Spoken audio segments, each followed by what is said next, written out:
Hi, hello, എല്ലാവർക്കും നമസ്കാരം. എൻ്റെ പേര് ഹാഷിം. വി ആർ ക്രിയേറ്റീവ് എന്ന ചാനലിലേക്ക് എല്ലാവർക്കും സ്വാഗതം. അപ്പോൾ ആദ്യമായിട്ട് എല്ലാവർക്കും ഹാപ്പി ക്രിസ്മസ്. അപ്പോൾ ഞാൻ ഇവിടെ വന്നിരിക്കുന്നത് റൈഫിൾ ക്ലബ് എന്ന ആഷിക മൂവിയുടെ റിവ്യൂമായിട്ടാണ്. എനിക്ക് ഈ മൂവി തിയേറ്ററിൽ ഒരുപാട് ഇഷ്ടമായി. കാരണം ഇത് തിയേറ്റർ എക്സ്പീരിയൻസ് ചെയ്യേണ്ട മൂവി തന്നെയാണ്. കാരണം ഇതിൻ്റെ സൗണ്ട് മിക്സിങ്, സൗണ്ട് ഡിപ്പാർട്ട്മെൻറ്റ്, അതുപോലെ മറ്റുള്ള കാര്യങ്ങൾ, ഈ ടെക്നിക്കൽ സൈഡിലൊക്കെ തിയേറ്ററിൽ തന്നെ കാണേണ്ട മൂവി തന്നെയാണിത്. അതുകൊണ്ട് ഞാൻ പറയുന്നത്, കാരണം OTT ഒരു TV കണ്ടാൽ നമുക്ക് അതിൻ്റെ ഇത് കിട്ടില്ല. അത്രയും മികച്ച വർക്ക് തന്നെയായിരുന്നു ഇത്.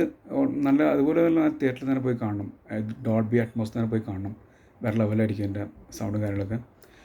ഈ മൂവിയെക്കുറിച്ച് പറയുകയാണെങ്കിൽ ഇതിൻ്റെ ഡയറക്ഷൻ ആൻഡ് സിനിമാറ്റോഗ്രഫി ചെയ്തിരിക്കുന്ന ആഷിക അബുവാണ്. അപ്പോൾ ഇതിൻ്റെ സെക്കൻഡ് യൂണിറ്റ് സിനിമാറ്റോഗ്രഫി ചെയ്തിരിക്കുന്നത് ജയേഷ് മോഹൻ. അങ്ങനെ പറഞ്ഞ ആൾക്ക് മനസ്സിലാവും തോന്നുന്നില്ല. മായനദി എന്ന ആഷിക മൂവിയുടെ ക്യാമറമാനാണ് പുള്ളിയാണ് സെക്കൻഡ് യൂണിറ്റ് ക്യാമറ ചെയ്തിരിക്കുന്നത്. പക്ഷേ ഈ മൂവിയുടെ ഫസ്റ്റ് ഷോട്ട് മുതൽ ഇതിൻ്റെ എൻഡിങ് പോർഷൻ വരെ, ക്ലൈമാക്സ് വരെയുള്ള സ്റ്റേജിൽ ആരാണ് ചെയ്തിരിക്കുന്നത് കൺഫ്യൂഷൻ വരും. അത്രയും മികച്ചതായിരുന്നു എൻ്റെ സിനിമാറ്റോഗ്രഫി വർക്ക്. ഒരു രക്ഷയില്ലായിരുന്നു. എനിക്ക് തോന്നുന്ന ഒരു അമൽനീതി ടച്ചായിരുന്നു ഇതിൽ ഓരോ ഫ്രെയിംസ് കണ്ടിട്ട് എനിക്ക് തോന്നുന്നത്. അത്രയും മികച്ച ഫ്രെയിംസ് ആയിരുന്നു. അപ്പോൾ വേറെ ലെവലിൽ ഇതായിരുന്നു. പിന്നെ ഇതിൻ്റെ പെർഫോമൻസിനെ കുറിച്ച് പറയുകയാണെങ്കിൽ എൻ്റെ ഫസ്റ്റ് അനുരാഗ് കശ്യപ്, പുള്ളിയുടെ സ്ലാഗും പുള്ളിയുടെ പെർഫോമൻസ് ഒരു രക്ഷയില്ലായിരുന്നു. എസ്പെഷ്യലി എനിക്കൊരു ഏറ്റവും ഇഷ്ടപ്പെട്ട സീനായിട്ട് പുള്ളി സെക്കൻഡ് ഹാഫിൽ പുള്ളിയുടെ വീട്ടിലേക്ക് പോകുന്നൊരു സീക്വലുണ്ട്. എന്നെ ഇത് പറയുന്നില്ല, എന്താ പറയുക, എൻ്റെ കഥ പറയുന്നില്ല, അതിൻ്റെ സീനാണ് പറയുന്നത്. എന്താ പറയുക, അവർ വീട്ടിൽ പോകുന്ന സീനുണ്ട്.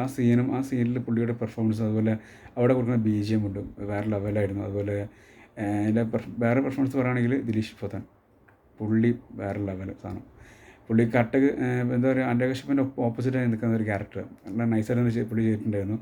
അതുപോലെ പുള്ളിയും ഉണ്ണുമായ പ്രസാദും തമ്മിലുള്ള കോമ്പിനേഷനൊക്കെ നൈസായിരുന്നു തിയേറ്ററിൽ. അതുപോലെ ദർശന രാജേന്ദ്രൻ ഉണ്ട്, പിന്നെ സുരഭി ലക്ഷ്മി ഉണ്ട്, വാണി വിശ്വനാഥ് ഉണ്ട്.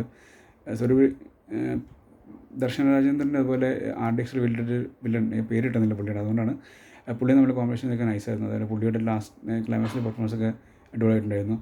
പിന്നെ ഒരുപാട് ആക്ടേഴ്സ് ഉണ്ട്. വിജയരാഘവനുണ്ട്, സുരേഷ് എനിക്ക് പേര് കിട്ടുന്നില്ല, അതുകൊണ്ടാണ് ഞാൻ പേര് പറയാൻ പറ്റുന്നത്. പിന്നെ വിനീത് കുമാറുണ്ട്. ഇതിൻ്റെ എഡിറ്റിംഗ് ചെയ്തിരിക്കുന്ന V സാജനാണ്. ഇതിൻ്റെ മ്യൂസിക് റെക്സ് വിജയനാണ്. മ്യൂസിക് ആൻഡ് BGM എനിക്ക് തോന്നുന്നത് റെക്സ് വിജയൻ കൂടാതെ തന്നെ ഇയോൻ്റെ പുസ്തകത്തിൽ മ്യൂസിക് ഡിപ്പാർട്ട്മെൻറ്റ് ചെയ്തിരിക്കുന്ന 2 പേരുണ്ട്. ഇതിൽ BGM ചെയ്തിരിക്കുന്നത് ഇവരെ കൂടാതെ തന്നെ, റെക്സ് വിജയൻ കൂടാതെ തന്നെ.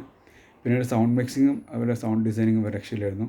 ഇതിൻ്റെ ആർട്ട് വർക്ക് ചെയ്തിരിക്കുന്നത് മഞ്ജുമൽ ബോയ്സിൻ്റെ ആർട്ട് ഡയറക്ടറാണ്. പുള്ളിയുടെ വർക്ക് പറയേണ്ട ആവശ്യമില്ല, അടിപൊളി നൈസായിട്ടുണ്ടായിരുന്നു.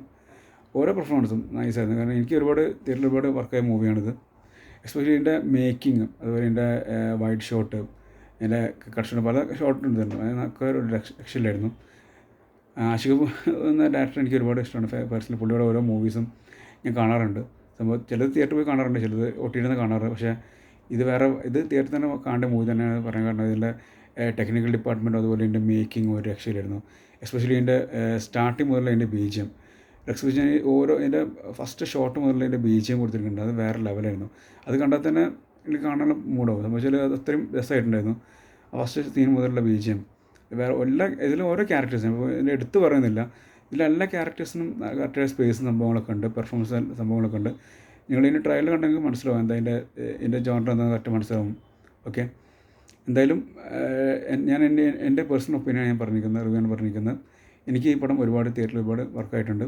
അപ്പോൾ നിങ്ങൾ കണ്ടിട്ട് നിങ്ങളുടെ അഭിപ്രായം എന്താണെന്ന് നിങ്ങൾ കമൻറ്റായിട്ട് രേഖപ്പെടുത്തുക. അപ്പോൾ എല്ലാവർക്കും ഹാപ്പി ക്രിസ്മസ്. ബൈ.